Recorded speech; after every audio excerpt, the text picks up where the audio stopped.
എല്ലാ പ്രേക്ഷകർക്കും മെഡീസ് ടവറിലേക്ക് സ്വാഗതം. കുവൈറ്റ് ഗസയിലേക്ക് 10 ടൺ ഭക്ഷ്യവസ്തുക്കളുമായി ദുരിതാശ്വാസ വിമാനം അയച്ചു.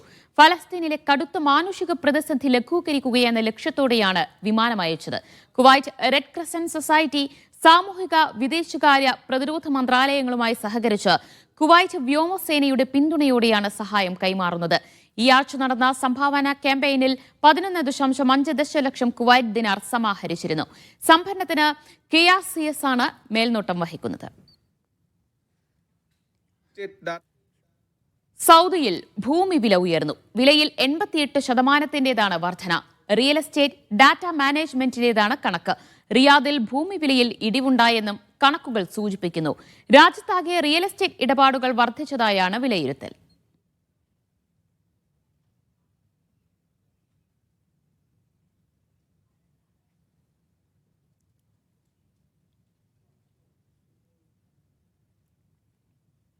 സ്റ്റേറ്റ് ഡാറ്റ മാനേജ്മെന്റാണ് കണക്കുകൾ പുറത്തുവിട്ടത്. സൗദി അറേബ്യയിൽ ശരാശരി സ്വത്തുവില ഉയർന്നെന്നാണ് കണക്ക്. വിലയിൽ 88% വർധന. കണക്കുകൾ കഴിഞ്ഞ ആഴ്ചയെ അടിസ്ഥാനപ്പെടുത്തിയുള്ളതാണ്. റിയൽ എസ്റ്റേറ്റ് ഇടപാടുകളിലും വർധനവാണ്. 4938 റിയൽ എസ്റ്റേറ്റ് ഇടപാടുകളാണ് നടന്നത്. 590 കോടി റിയാലാണ് ആകെ മൂല്യം. ഒരു ചതുരശ്ര മീറ്ററിന് 190 റിയാലാണ് നിലവിലെ വില. മുൻ ആഴ്ച ഇത് 101 റിയാലായിരുന്നു. റിയാദിലെ വിലയിൽ 48% കുറവാണ് രേഖപ്പെടുത്തിയത്. ശരാശരി വില 2140 റിയാലായാണ് കുറഞ്ഞത്. മുന്നാഴ്ചയിൽ ഇത് 4125 റിയാലായിരുന്നു. ജിദ്ദ, മക്ക, ദമ്മാം എന്നിവിടങ്ങളിലും വില വർദ്ധിച്ചു. ഇടപാടുകളുടെ എണ്ണത്തിൽ ജിദ്ദയാണ് മുന്നിൽ. Mishal Cherpulassery, media 1, Riyadh. സൗദിയുടെ വ്യാവസായിക ഉൽപാദനത്തിൽ വർധനവ്. ജൂണിൽ വ്യാവസായിക ഉൽപാദന സൂചിക 7.9% തോതിൽ വർദ്ധിച്ചതായി ഗസ്റ്റാറ്റ് വെളിപ്പെടുത്തി. പ്രധാന സാമ്പത്തിക പ്രവർത്തനങ്ങളെ അടിസ്ഥാനമാക്കിയുള്ള അവലോകന റിപ്പോർട്ടിൽ എണ്ണ മേഖല 7.7%, എണ്ണ ഇതര മേഖല 8.6% നേട്ടമുണ്ടാക്കി. ജനറൽ അതോറിറ്റി ഫോർ സ്റ്റാറ്റിസ്റ്റിക്സ് അഥവാ ഗസ്റ്റാറ്റാണ് മാസാന്ത വ്യാവസായിക ഉൽപാദന അവലോകന സൂചിക പുറത്തിറക്കിയത്. ജൂണിൽ രാജ്യത്തെ വ്യാവസായിക ഉൽപാദന സൂചിക 7.9% വളർച്ച രേഖപ്പെടുത്തിയതായി റിപ്പോർട്ട് സൂചിപ്പിക്കുന്നു. കഴിഞ്ഞ വർഷത്തെ ഇതേ കാലയളവിനെ അപേക്ഷിച്ചാണ് വളർച്ചാ നേട്ടം. ഖനന കോറി ഉപസൂചിക വർഷം തോറും 6% വർദ്ധിച്ചപ്പോൾ നിർമ്മാണ ഉപസൂചിക 11.1% ഉയർന്നു. വൈദ്യുതി, ഗ്യാസ്, നീരാവി, എയർ കണ്ടീഷനിംഗ് വിതരണം എന്നിവയുടെ ഉപസൂചിക 5.6%, ജലവിതരണം, മലിനജലം, മാലിന്യ സംസ്കരണം, പരിഹാര പ്രവർത്തനങ്ങൾ എന്നിവയുടെ ഉപസൂചിക 2024 ജൂണിനെ അപേക്ഷിച്ച് 6.9% വളർച്ച രേഖപ്പെടുത്തി. പ്രധാന സാമ്പത്തിക പ്രവർത്തനങ്ങളെ അടിസ്ഥാനമാക്കിയുള്ള സൂചികയിൽ ജൂണിൽ എണ്ണ പ്രവർത്തന സൂചിക 7.7%, എണ്ണ ഇതര പ്രവർത്തന സൂചിക 8.6% വർദ്ധിച്ചതായും റിപ്പോർട്ട് പറയുന്നു. ഗസ്റ്റാറ്റ് പ്രതിമാസ അടിസ്ഥാനത്തിൽ വ്യാവസായിക ഉൽപാദന സൂചിക റിപ്പോർട്ട് ആദ്യമായിട്ടാണ് പുറത്തിറക്കുന്നത്. നൌഷാദ് റിക്കോർ, മീഡിയ 1, ദമ്മാം. സൗദിയിലെ റിയാദിൽ റോഡ് നവീകരണ പ്രവർത്തനങ്ങൾക്ക് തുടക്കമായി. നിലവിൽ 4 പ്രദേശങ്ങളിലാണ് അറ്റകുറ്റപ്പണികൾ പുരോഗമിക്കുന്നത്. അടിസ്ഥാന സൗകര്യങ്ങൾ മെച്ചപ്പെടുത്തുന്നതിന്റെ ഭാഗമായാണ് പദ്ധതി. അറ്റകുറ്റപ്പണികൾക്കും നവീകരണ പ്രവർത്തനങ്ങൾക്കുമാണ് തുടക്കമായത്. റിയാദിലെ 4 ഇടങ്ങളിലാണ് വികസന പ്രവർത്തനങ്ങൾ. തുവൈക്ക്, അൽ ഇസ്കാൻ, അൽ ഷഫ, ഇഷ്ബിലിയ തുടങ്ങിയ പ്രദേശങ്ങളിലെ റോഡ് വികസനമാണ് പുരോഗമിക്കുന്നത്. റിയാദ് മുനിസിപ്പാലിറ്റിയുടെ മേൽനോട്ടത്തിലാണ് പ്രവൃത്തികൾ. അടിസ്ഥാന സൗകര്യങ്ങൾ മെച്ചപ്പെടുത്തൽ, സുസ്ഥിര നഗരവികസനം, റോഡുകളുടെ ഗുണനിലവാരവും കാര്യക്ഷമതയും ഉയർത്തൽ, നഗരവാസികൾക്കും സന്ദർശകർക്കും സൗകര്യങ്ങൾ വർദ്ധിപ്പിക്കൽ തുടങ്ങിയവയുടെ ഭാഗമായാണ് നടപടി. അൽ ഇസ്കാൻ പ്രദേശത്ത് ഈ മാസം 14 മുതൽ 18 വരെയായിരിക്കും വികസന പ്രവർത്തനങ്ങൾ. ഈ മാസം 5 മുതൽ 31 വരെ തുവൈക്ക് പ്രദേശത്തും ഈ മാസം 6 മുതൽ സെപ്റ്റംബർ 6 വരെ ഇഷ്ബിലിയ പ്രദേശത്തെ റോഡുകളും വികസിപ്പിക്കും. ഈ മാസം 14 മുതൽ 17 വരെയായിരിക്കും അൽ ഷഫ മേഖലയിലെ വികസനം. വികസന പ്രവർത്തനങ്ങൾ നടക്കുന്ന ദിവസങ്ങളിൽ ഗതാഗത തടസ്സത്തിനും വഴിമാറ്റങ്ങൾ ഉണ്ടാകാനും സാധ്യതയുണ്ട്. Mishal Cherpulassery, media 1, Riyadh. ലോകത്തിലെ ഏറ്റവും സുരക്ഷിതമായ 10 നഗരങ്ങളിൽ 7 ഗൾഫ് രാജ്യങ്ങളിലാണെന്ന് റിപ്പോർട്ട്. സുരക്ഷിത നഗരങ്ങളുടെ പട്ടികയിൽ UAEയിലെ 5 നഗരങ്ങൾ മുൻനിരയിൽ ഇടം നേടി. UAE തലസ്ഥാനമായ അബുദാബി ഏറ്റവും സുരക്ഷിത നഗരമായി 1ാമതെത്തിയപ്പോൾ അജ്മാനാണ് 2ാം സ്ഥാനത്ത്. ഷാർജ 3ാം സ്ഥാനത്തുണ്ട്. 7 എമിറേറ്റുകളുള്ള UAEയിലെ 5 നഗരങ്ങളും ലോകത്തിലെ ഏറ്റവും സുരക്ഷിതമായ നഗരങ്ങളുടെ പട്ടികയിൽ മുൻനിരയിലുണ്ട്. അന്താരാഷ്ട്ര റേറ്റിംഗ് വെബ്സൈറ്റായ നംബിയോയുടെ സേഫ്റ്റി ഇൻഡെക്സിലാണ് UAE നഗരങ്ങളുടെ മുന്നേറ്റം. അബുദാബി പട്ടികയിൽ 1-ാം സ്ഥാനം നേടിയപ്പോൾ അജ്മാൻ 2-ാം സ്ഥാനം നേടി. ഷാർജയ്ക്കാണ് 3-ാം സ്ഥാനം. ഖത്തർ തലസ്ഥാനമായ ദോഹയാണ് 4-ാം സ്ഥാനത്ത്. ദുബൈ 5-ാം സ്ഥാനം കരസ്ഥമാക്കി. റാസൽ ഖൈമയ്ക്ക് 6-ാം സ്ഥാനവും ഒമാൻ തലസ്ഥാനമായ മസ്കത്തിന് 8-ാം സ്ഥാനവുമുണ്ട്. പട്ടികയിൽ 85-ാം സ്ഥാനത്തുള്ള വഡോദരയാണ് സുരക്ഷിത നഗരങ്ങളുടെ പട്ടികയിൽ മുന്നിലുള്ള ഇന്ത്യൻ നഗരം. കേരളത്തിൽ നിന്ന് തിരുവനന്തപുരം ആഗോളതലത്തിൽ 148-ാം സ്ഥാനത്തായി പട്ടികയിലുണ്ട്. കുറഞ്ഞ കുറ്റകൃത്യങ്ങളുടെയും മറ്റും അടിസ്ഥാനത്തിലാണ് നഗരങ്ങളുടെ സേഫ്റ്റി ഇൻഡെക്സ് തയ്യാറാക്കുന്നത്. Media 1 Dubai. കുവൈറ്റിലെ രാജ്യവ്യാപകമായി നടത്തിയ പരിശോധനയിൽ സുരക്ഷാ പരിശോധനയിൽ 178 നിയമലംഘകരെ പിടികൂടി. ആഭ്യന്തരമന്ത്രിയുടെ നിർദ്ദേശപ്രകാരമാണ് നടപടികളെന്ന് public relations and security media department പുറത്തിറക്കിയ വാർത്താക്കുറിപ്പിൽ അറിയിച്ചു. കൂടുതൽ ജനസാന്ദ്രതയുള്ള പ്രദേശങ്ങളിൽ കേന്ദ്രീകരിച്ചായിരുന്നു പരിശോധന. താമസ തൊഴിൽ നിയമലംഘകരെ പിടികൂടാനുള്ള നടപടികൾ തുടരുമെന്നും എല്ലാവർക്കും നിയമം ഒരുപോലെ ബാധകമാണെന്നും മന്ത്രാലയം വ്യക്തമാക്കി. കുവൈറ്റിൽ അന്താരാഷ്ട്ര സൈബർ കുറ്റകൃത്യ സംഘം പിടിയിലായി. ടെലികോം ടവറുകളും ബാങ്കുകളും ലക്ഷ്യമിട്ടുള്ള സൈബർ കുറ്റകൃത്യ ശൃംഖലയെ തകർത്തതായി ആഭ്യന്തര മന്ത്രാലയം അറിയിച്ചു. സിട്ര നൽകിയ റിപ്പോർട്ടിനെ തുടർന്ന് ആരംഭിച്ച അന്വേഷണത്തിൽ നെറ്റ്വർക്കുകൾ ഹാക്ക് ചെയ്യാനും ബാങ്കുകളായി വ്യാജ സന്ദേശങ്ങൾ അയച്ച് ഫണ്ടുകൾ തട്ടിയെടുക്കാനും സംഘം ഉപയോഗിച്ചിരുന്ന ഇലക്ട്രോണിക് ഉപകരണങ്ങൾ കണ്ടെത്തി. സൈബർ സുരക്ഷ ശക്തിപ്പെടുത്താനും ഇലക്ട്രോണിക് തട്ടിപ്പുകൾ തടയാനും നടപടികൾ തുടരുമെന്ന് മന്ത്രാലയം വ്യക്തമാക്കി. കുവൈറ്റിലെ അബ്ദാലി അതിർത്തിയിൽ ആയുധങ്ങളും വെടിയുണ്ടകളും പിടികൂടി. ഇറാഖിൽ നിന്ന് വന്ന കുവൈറ്റുകാരനിൽ നിന്ന് ലൈസൻസ് ഇല്ലാത്ത 2 ഗ്ലോക്ക് 9mm തോക്കുകളും 50 ബുള്ളറ്റുകളും പിടിച്ചെടുത്തു. മറ്റൊരു കേസിൽ ഇറാഖി ഡ്രൈവറുടെ വാഹനത്തിലെ രഹസ്യ സ്ഥലങ്ങളിൽ ഒളിപ്പിച്ച 1395 ഷോട്ട് ഗൺ ബുള്ളറ്റുകളും പിടികൂടിയിട്ടുണ്ട്. പിടിച്ചെടുത്തവ ആഭ്യന്തര മന്ത്രാലയത്തിന് കൈമാറി. കുവൈറ്റിലെ ജഹ്റ ഇൻഡസ്ട്രിയൽ ഏരിയയിൽ സുരക്ഷാ പരിശോധനയിൽ 28 സ്ഥാപനങ്ങൾ അടച്ചു. ഫയർഫോഴ്സ് വിവിധ സർക്കാർ ഏജൻസികളുമായി ചേർന്ന് ഇൻഡസ്ട്രിയൽ ഏരിയയിൽ നടത്തിയ പരിശോധനയിലാണ് 28 വ്യാവസായിക സ്ഥാപനങ്ങൾ അടച്ചുപൂട്ടിയത്. അഗ്നിസുരക്ഷാ ചട്ടങ്ങൾ ലംഘിച്ചതിന് 46 സ്ഥാപനങ്ങൾക്ക് മുന്നറിയിപ്പ് നോട്ടീസ് നൽകിയിട്ടുണ്ട്. വൈദ്യുതി ജലമന്ത്രാലയം, വാണിജ്യ മന്ത്രാലയം, ഇൻഡസ്ട്രി അതോറിറ്റി, പരിസ്ഥിതി അതോറിറ്റി, മുനിസിപ്പാലിറ്റി എന്നിവയുടെ സഹകരണത്തോടെയായിരുന്നു പരിശോധന. സൗദിയിൽ നികുതി നിയമലംഘനങ്ങൾ കണ്ടെത്തുന്നതിന് പരിശോധന കർശനമാക്കി സകാത്ത് ടാക്സ് കസ്റ്റംസ് അതോറിറ്റി. ജൂലൈയിൽ 15,000-ലധികം പരിശോധനകൾ നടത്തിയതായി അതോറിറ്റി വെളിപ്പെടുത്തി. പൊതുജനങ്ങൾ വാണിജ്യ സ്ഥാപനങ്ങളുടെ നികുതി നിയമലംഘനങ്ങൾ നേരിട്ടറിയിച്ചാൽ ഈടാക്കുന്ന പിഴയുടെ 2.5% വരെ പാരിതോഷികമായി നൽകുമെന്നും അതോറിറ്റി വ്യക്തമാക്കി. വാറ്റ് നികുതി നിയമലംഘനങ്ങൾ കണ്ടെത്തുന്നതിന്റെ ഭാഗമായാണ് പരിശോധന. ജൂലൈയിൽ രാജ്യത്തിന്റെ വിവിധ ഭാഗങ്ങളിലായി 15,000-ലേറെ പരിശോധനകൾ സംഘടിപ്പിച്ചതായി സകാത്ത് ടാക്സ് കസ്റ്റംസ് അതോറിറ്റി വെളിപ്പെടുത്തി. ചില്ലറ വിൽപ്പന, പുകയില, സ്വർണം, പൊതുസേവനങ്ങൾ തുടങ്ങിയ വാണിജ്യ മേഖലകളിലായാണ് പരിശോധന. നികുതി മുദ്രകളുടെ അഭാവം, ഇലക്ട്രോണിക് ഡെബിറ്റ് ക്രെഡിറ്റ് ബില്ലുകൾ നൽകുന്നതിലെ വീഴ്ച, ഇലക്ട്രോണിക് നികുതി ഇൻവോയ്സുകൾ നൽകാതിരിക്കൽ എന്നിവ പരിശോധനയിൽ കണ്ടെത്തിയതായും അതോറിറ്റി വ്യക്തമാക്കി.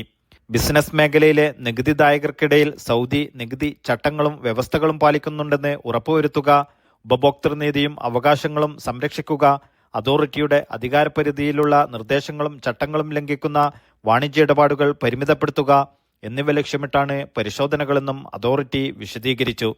സ്ഥാപനങ്ങളുടെ നികുതി ലംഘനങ്ങൾ റിപ്പോർട്ട് ചെയ്യുന്നതിൽ പൊതുജനങ്ങളുടെ സഹകരണവും അതോറിറ്റി തേടി. സഡ്ക വെബ്സൈറ്റ് വഴിയോ മൊബൈൽ ആപ്ലിക്കേഷൻ വഴിയോ വിവരങ്ങൾ അതോറിറ്റിയെ അറിയിക്കാം. ഇത്തരത്തിൽ വിവരങ്ങൾ കൈമാറുന്നവർക്ക് ഈടാക്കുന്ന പിഴയുടെ 2.5% പാരിതോഷികമായി നൽകുമെന്നും അതോറിറ്റി ആവർത്തിച്ച് വ്യക്തമാക്കി. Naushad Rikkur, media 1, Dammam.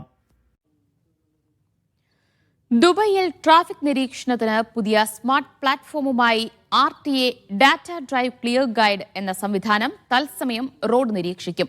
Road condition, വേഗത, ട്രാഫിക്, അപകടം, മറ്റ് തടസ്സങ്ങൾ എന്നിവ കണ്ടെത്തി എളുപ്പത്തിൽ നടപടി സ്വീകരിക്കാൻ സംവിധാനം സഹായിക്കും. ശേഖരിക്കപ്പെടുന്ന വിവരങ്ങൾ വിശകലനം ചെയ്ത് യാത്ര സുഗമമാക്കാൻ ആവശ്യമായ നിർദ്ദേശങ്ങളും സ്മാർട്ട് സംവിധാനം അധികൃതർക്ക് കൈമാറും. UAEയിൽ ഈ വർഷം പിടിച്ചെടുത്തത് 17.6 ദശലക്ഷത്തിലധികം അനധികൃത ഉൽപ്പന്നങ്ങൾ. ജനുവരി മുതൽ ജൂൺ വരെ നടത്തിയ പരിശോധനകളുടെ കണക്കാണ് ഫെഡറൽ ടാക്സ് അതോറിറ്റി പുറത്തുവിട്ടത്. പുകയില ഉൽപ്പന്നങ്ങൾ, ശീതളപാനീയങ്ങൾ, എനർജി ഡ്രിങ്കുകൾ തുടങ്ങിയ ഉൽപ്പന്നങ്ങളാണ് പിടിച്ചെടുത്തത്. 85,000-ലധികം പരിശോധനകളാണ് നടത്തിയത്. പിടിച്ചെടുത്ത ഉൽപ്പന്നങ്ങളുടെ നികുതിയും പിഴയുമായി 387.22 മില്യൺ ദിർഹമാണ് FTA പിരിച്ചെടുത്തത്. ചൊവ്വാഴ്ച രാത്രി ഒമാന്റെ ആകാശത്ത് പെർസീഡ് ഉൽക്കാവർഷം പ്രത്യക്ഷപ്പെട്ടേക്കും. വിവിധ ഗവർണറേറ്റുകളിൽ, പ്രത്യേകിച്ച് ഇരുണ്ട സ്ഥലങ്ങളിൽ നിന്നാൽ നഗ്നനേത്രങ്ങൾ കൊണ്ട് ഇത് കാണാൻ കഴിയും. ഓഗസ്റ്റ് 24 വരെ ഉൽക്കവർഷം തുടരും. ചൊവ്വാഴ്ച വൈകുന്നേരം മുതൽ ബുധനാഴ്ച പുലർച്ചെ വരെയാണ് അത് ഉച്ചസ്ഥായിയിലെത്തുക. ലോകമെമ്പാടുമുള്ള ജ്യോതിശാസ്ത്ര നിരീക്ഷകരും ഫോട്ടോഗ്രഫി പ്രേമികളും കാത്തിരിക്കുന്ന ഏറ്റവും ആകർഷകമായ ജ്യോതിശാസ്ത്ര പ്രതിഭാസങ്ങളിലൊന്നാണിത്. സൗദിയിലെ റിയാദ് അന്താരാഷ്ട്ര പുസ്തകമേളയ്ക്ക് ഒക്ടോബറിൽ തുടക്കമാകും. ഒക്ടോബർ 2 മുതൽ 11 വരെയായിരിക്കും മേള.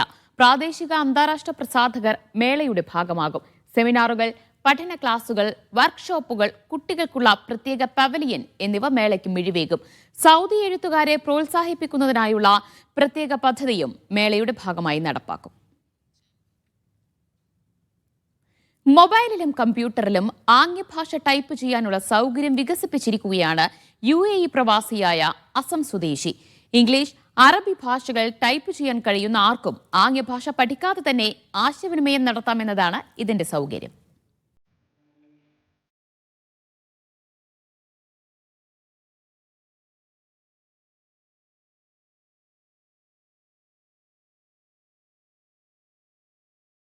വർഷങ്ങൾ നീണ്ട പരിശ്രമത്തിനൊടുവിലാണ് അസം സ്വദേശിയായ മുഹമ്മദ് ഇക്ബാൽ ആംഗ്യഭാഷ മൊബൈലിലും കമ്പ്യൂട്ടറിലും ടൈപ്പ് ചെയ്യാനുള്ള സൗകര്യം വികസിപ്പിച്ചെടുത്തത്. ബധിരർക്കും മൂകർക്കും ആംഗ്യഭാഷയിൽ മൊബൈലിലൂടെയും അതേപോലെ ലാപ്ടോപ്പിലൂടെയും ആശയവിനിമയം നടത്താവുന്ന സൗകര്യം വികസിപ്പിച്ച വ്യക്തിയാണ് നമ്മോടൊപ്പം ഉള്ളത്. അദ്ദേഹം ആസാം സ്വദേശിയാണ്. മലയാളമടക്കം നിരവധി ഭാഷകൾ മനോഹരമായി സംസാരിക്കുന്ന ആളാണ്.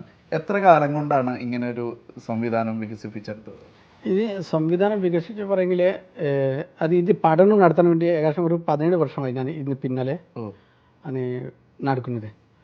അപ്പോൾ പല നാട്ടിൽ പോയിട്ട് പഠിക്കാനും അന്വേഷിക്കാനും അതിന് ഫോണ്ട് ഞാൻ കണ്ടുപിടിച്ചത് ഇവിടുന്ന് അബുദാബി ഒരു എക്സ്പോയിലാണ്. ആംഗ്യഭാഷയിൽ ടൈപ്പ് ചെയ്യാൻ നേരത്തെ സൗകര്യങ്ങൾ ഉണ്ടായിരുന്നെങ്കിലും അതിന് ആദ്യം ആംഗ്യഭാഷയും ഇതിൻ്റെ കീയും പ്രത്യേകം പഠിക്കണമായിരുന്നു. എന്നാൽ മുഹമ്മദ് ഇക്ബാൽ വികസിപ്പിച്ച ഈ സംവിധാനത്തിൽ ഇംഗ്ലീഷോ അറബിയോ അറിയുന്ന ആർക്കും ആംഗ്യഭാഷയിൽ ടൈപ്പ് ചെയ്യാം. ആംഗ്യഭാഷയിൽ ടൈപ്പ് ചെയ്തത് ഒറ്റ ക്ലിക്ക് കൊണ്ട് ഇംഗ്ലീഷിലോ അറബിയിലോ വായിക്കാനും സാധിക്കും. ABCD മാത്രമല്ല, നിങ്ങൾക്ക് ഒരു ലേഖനം ഒരു ബുക്ക് തന്നെ എഴുതണമെങ്കിലും നിങ്ങൾ എന്താ ചെയ്യുക, നോർമൽ ഇംഗ്ലീഷിൽ എഴുതിയിട്ട് ഫോണ്ട് മാറ്റിയാൽ മതി. ഭിന്നശേഷിക്കാർക്കായി ആംഗ്യഭാഷയിൽ വിശുദ്ധ ഖുർആൻ ഉൾപ്പെടെയുള്ളവ പുറത്തിറക്കാനുള്ള തയ്യാറെടുപ്പിലാണ് ഇവർ. ഈ വർഷം ഷാർജ അന്താരാഷ്ട്ര പുസ്തകമേളയിൽ ഇതിനായുള്ള പദ്ധതികൾ ഔദ്യോഗികമായി പ്രഖ്യാപിക്കും. ആദ്യം നമ്മൾ ഈ അക്ഷരമാല തയ്യാറായാലല്ലേ നമുക്ക് ബാക്കി കാര്യങ്ങൾ ചെയ്യാൻ പറ്റുള്ളൂ. ആ സെറ്റിൽ കഴിഞ്ഞു കഴിഞ്ഞാൽ പിന്നെ അത് വാക്കുകളാക്കിയിട്ട് ഖുർആൻ ചെയ്യാൻ പറ്റും. അതാണിപ്പോൾ പുള്ളി അതിലാണ് വളരെ വ്യാപൃതമായിട്ടുള്ളത്. അതാണ് ഉദ്ദേശം. ഇതിൻ്റെ ഫൈനൽ മോട്ടോ എന്ന് പറഞ്ഞാൽ അതാണ്. ആപ്പിളിൻ്റെ നോട്ട്, പേജസ് എന്നിവയിൽ ഇപ്പോൾ നേരിട്ട് ആംഗ്യഭാഷയിൽ ടൈപ്പ് ചെയ്യാം. വാട്സപ്പ് പോലുള്ള ആപ്ലിക്കേഷനുകളിൽ ഇത് ഏർപ്പെടുത്താനുള്ള ശ്രമം പുരോഗമിക്കുകയാണ്. ഫോണുകളിൽ ആംഗ്യഭാഷാ കീകളും ഉടൻ ലഭ്യമാക്കും. ഇതോടൊപ്പം ആംഗ്യഭാഷയിലുള്ള ബോർഡുകളും അച്ചടികളും പ്രോത്സാഹിപ്പിക്കാനുള്ള ശ്രമത്തിലാണ് മുഹമ്മദ് ഇക്ബാലും കൂട്ടുകാരും. ആംഗ്യഭാഷ എല്ലായിടത്തും വ്യാപകമാകും എന്നുള്ള സൂചന നൽകിക്കൊണ്ട് അദ്ദേഹം എൻ്റെ പേര് ഈ ആംഗ്യഭാഷയിൽ പ്രിൻ്റ് ചെയ്ത് ഒരു സമ്മാനമൊക്കെ തന്നിട്ടുണ്ട്. യാസർ അർഫാത്തിനൊപ്പം ഷിനോ ഷംസുദ്ദീൻ, മീഡിയ 1, ഷാർജ.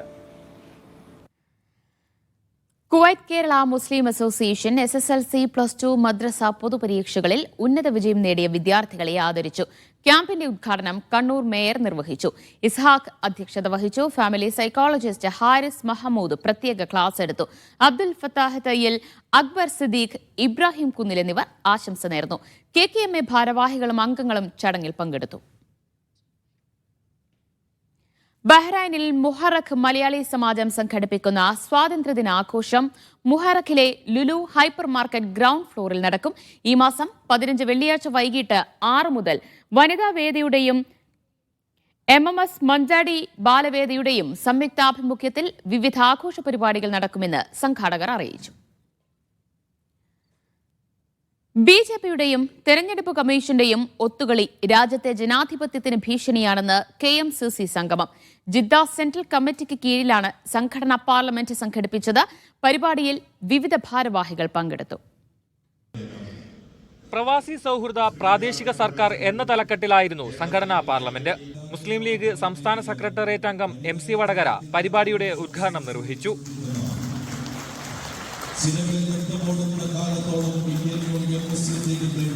തദ്ദേശ സ്വയംഭരണ സ്ഥാപനങ്ങളിലേക്കുള്ള തെരഞ്ഞെടുപ്പ് പ്രചാരണത്തിന്റെ ഭാഗമായി നേതൃനിരയെ സജ്ജമാക്കുന്നതിനായിരുന്നു പരിപാടി. ജില്ലാതലം മുതൽ പഞ്ചായത്ത് വരെയുള്ള സംഘടനാ ഭാരവാഹികൾ പങ്കെടുത്തു. അൻവർ മുള്ളമ്പാറ, ഉസ്മാൻ താമരത്തെ എന്നിവർ വിവിധ സെഷനുകൾ അവതരിപ്പിച്ചു. Jeddah central committee president Abubakar Arimbra അധ്യക്ഷത വഹിച്ചു.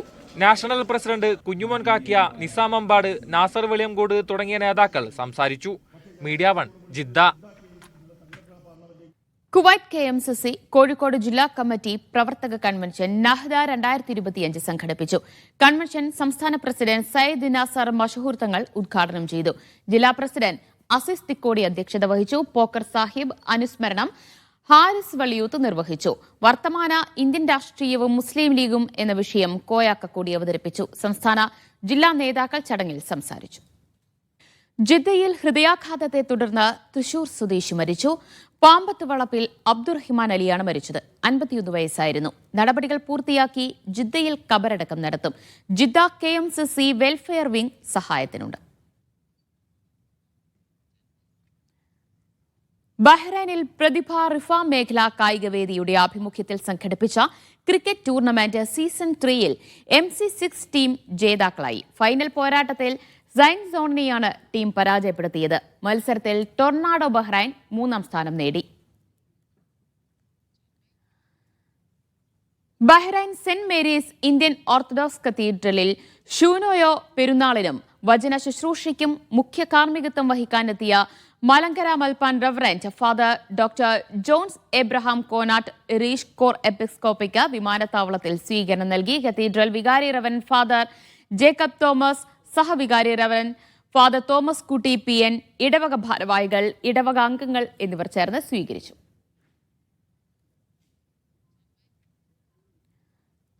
അബുദാബി മലയാളി സമാജം സാഹിത്യ പുരസ്കാരം എഴുത്തുകാരൻ ആലങ്കോട് ലീലാകൃഷ്ണന് സമ്മാനിക്കും. 50,000 രൂപയും പ്രശസ്തി പത്രവും അടങ്ങുന്നതാണ് അവാർഡ്.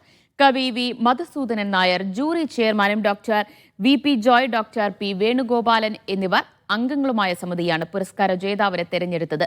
സെപ്റ്റംബറിൽ അബുദാബിയിൽ നടക്കുന്ന ചടങ്ങിൽ പുരസ്കാരം വിതരണം ചെയ്യും. Indian youth cultural Congress Bahrain Manama area ഏകദിന ക്യാമ്പ് സംഘടിപ്പിച്ചു. വിവിധ സെഷനുകളിലായി പരിശീലന പരിപാടികൾ നടന്നു. കിരൺ K. മൂലായിൽ അധ്യക്ഷത വഹിച്ച ചടങ്ങിൽ മാധ്യമപ്രവർത്തകൻ പ്രദീപ് പുറവങ്കര, UK അനിൽകുമാർ എന്നിവർ സംസാരിച്ചു. ബഹ്റൈനിൽ ഫ്രണ്ട്സ് അസോസിയേഷന്റെ ആഭിമുഖ്യത്തിൽ സംഘടിപ്പിച്ച ത്രിദിന ടീൻസ് റെസിഡൻഷ്യൽ ക്യാമ്പ് സമാപിച്ചു. റിഫ ദിശ സെന്ററിൽ പ്രസിഡന്റ് സുബൈർ MM അധ്യക്ഷത വഹിച്ച ചടങ്ങ് സാമൂഹ്യ പ്രവർത്തകൻ ചെമ്പൻ ജലാൽ ഉദ്ഘാടനം ചെയ്തു. ഫയാസ് ഹബീബ്, അൻഷദ് കുന്നക്കാവ് എന്നിവർ നേതൃത്വം നൽകി. കണ്ണൂർ തലശ്ശേരി സെയ്താർപള്ളി സ്വദേശിനി ദുബായിൽ മരിച്ചു. NC UAF ഷിപ്പിംഗിലെ VK ഉമറിന്റെ ഭാര്യ റസിയാണ് മരിച്ചത്. 67 വയസ്സായിരുന്നു. ദുബായ് ബുർജിൽ ആശുപത്രിയിൽ അനസ്തീഷ്യ വിദഗ്ധൻ ഡോക്ടർ അബ്ദുൽ അനീസിന്റെ മാതാവാണ്. മൃതദേഹം ദുബായിൽ കബറടക്കി. ചലച്ചിത്ര സംവിധായകൻ സിദ്ദിഖിന്റെ ഓർമ്മകളുമായി ദോഹയിൽ മലയാളി സംഗമം. ICC അശോക ഹാളിലായിരുന്നു പരിപാടി. സംവിധായകൻ സിബി മലയിൽ മുഖ്യാതിഥിയായിരുന്നു. സിദ്ദിഖായതുകൊണ്ട് ഇവിടെ വരേണ്ടതാണ്, ഉത്തരവാദിത്തമുണ്ട്. വരാതിരുന്നെങ്കിൽ അത് വല്ലാത്തൊരു നഷ്ടമായി പോയതിന് നിങ്ങളുടെ ഓരോരുത്തരുടെയും സാന്നിധ്യം കൊണ്ട് ഇവിടെ സംസാരിച്ച ഓരോരുത്തരുടെ വാക്കുകൾ കൊണ്ട് എന്നെ കൂടുതലായിട്ട് ബോധ്യപ്പെടുത്തുകയാണ്. മലയാള സിനിമാ മേഖലയിലെ ഏറ്റവും നിഷ്കളങ്കരിൽ ഒരാളായിരുന്നു സിദ്ദിഖെന്ന് സിബി മലയിൽ ഓർത്തെടുത്തു. ഒരാളെയും വേദനിപ്പിക്കുന്ന ഒരു വാക്കുപോലും സിദ്ദിഖിൽ നിന്നുണ്ടാകാറില്ല. ഖത്തറിലെ പ്രവാസി സമൂഹം ഇപ്പോഴും അദ്ദേഹത്തെ ഓർക്കുന്നത് തന്നെ അത്ഭുതപ്പെടുത്തുന്നു. സിദ്ദിഖിനെ ഹൃദയത്തിൽ ചേർത്തു വെച്ചവരാണ് ഇവിടെ ഒരുമിച്ച് കൂടിയിട്ടുള്ള ഓരോരുത്തരും. ഇതിൻ്റെ തുടർച്ചകൾ ഉണ്ടാകണമെന്നും സിബി മലയിൽ പറഞ്ഞു. ഓർമ്മകളിൽ സിദ്ദിഖ എന്ന് പേരിട്ട പരിപാടിയിൽ ICC president AP Manikandan, ICBF president Shanavas Bava, കലാ സാംസ്കാരിക പ്രവർത്തകരായ Chandramohan, PN Baburaj, K Usman, KV Boban, Varghese, Haider Chungathara, Femina തുടങ്ങിയവർ സംസാരിച്ചു. സെഡ് മീഡിയയാണ് പരിപാടി സംഘടിപ്പിച്ചത്. Media 1 Doha. ബഹ്റൈനിൽ കേടായതും കാലാവധി കഴിഞ്ഞതുമായ 14,000-ലധികം ഭക്ഷ്യ ഉൽപ്പന്നങ്ങൾ പിടിച്ചെടുത്ത് നശിപ്പിച്ചു. 3 വർഷം മുൻപ് കാലാവധി കഴിഞ്ഞ ഭക്ഷ്യ ഉൽപ്പന്നങ്ങൾ വരെ ഉൾപ്പെടുന്നവയാണ് അധികൃതർ പിടിച്ചെടുത്തത്. രാജ്യത്ത് പൊതുജനങ്ങളുടെ ആരോഗ്യ സുരക്ഷയ്ക്ക് ഹാനികരമാകുന്ന രീതിയിൽ പഴകിയതും കേടായതുമായ ഭക്ഷ്യോൽപ്പന്നങ്ങളുടെ വൻ കരുതൽ ശേഖരമാണ് വിവിധ സ്ഥാപനങ്ങളിൽ നിന്നായി അധികൃതർ പിടിച്ചെടുത്തത്. വാണിജ്യ മന്ത്രാലയവും ആഭ്യന്തര മന്ത്രാലയവും സംയുക്തമായി നടത്തിയ പരിശോധനകളിൽ 14,000-ലധികം ഉൽപ്പന്നങ്ങൾ പിടിച്ചെടുക്കുകയും നശിപ്പിക്കുകയും ചെയ്തു. നിയമലംഘനം നടത്തിയ കമ്പനികൾ 6 മാസത്തേക്ക് അടച്ചിടാനും നോട്ടീസ് നൽകി. കുറ്റക്കാർക്ക് കനത്ത പിഴയോടൊപ്പം തടവ് ശിക്ഷയും അനുഭവിക്കേണ്ടി വരും. കോടതി വിധിയെ തുടർന്നായിരുന്നു പരിശോധനകൾ. നിയമലംഘകർ വിദേശികളാണെങ്കിൽ നാടുകടത്താനും കോടതി വിധിയിൽ നിർദ്ദേശമുണ്ട്. അസ്കറിലെ മാലിന്യ സംസ്കരണ കേന്ദ്രത്തിലാണ് പിടിച്ചെടുത്ത പഴകിയ ഭക്ഷ്യവസ്തുക്കൾ സംസ്കരിച്ചത്.